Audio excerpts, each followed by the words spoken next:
Boiro e máis concretamente as instalacións do Náutico Cabo de Cruz será esta vindeira fin de semana epicentro da vela galega, coa disputa do Campeonato Galego de Optimis, unha das citas máis importantes do calendario autonómico, ao ser a modalidade de vela lixeira con maior número de licenzas federativas. A proba organizada pola Real Federación Galega de Vela, en colaboración coa recén creada Escola Náutica Deportiva de Boiro, contará coa participación duns 13 equipos. Va a haber 13 equipos, la regata va a ser entre binomios de barco con barco, hombre-mujer, mujer-hombre.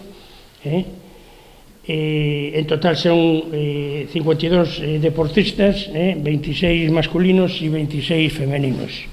Como favorito yo creo que puede partir aquí el Real Club Náutico de La Coruña, seguido por el Marítimo de Canido, que es de Vigo, y después también está el Club Náutico de Ribeira, que está haciendo bastante actividad con nuestra juventud.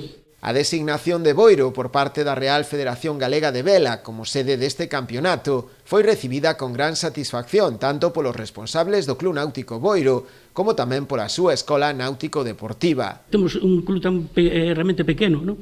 Que estamos empezando a vela dunha forma bastante importante, bastante fuerte, e que a Federación confía en nos plenamente, eso é un bulo de esperanza de que estamos facendo ben as cousas, non? Para nós é un orgullo que con novos que somos, acoller un campeonato desta magnitude, que é un campeonato galego no que van a vir medio cento de competidores.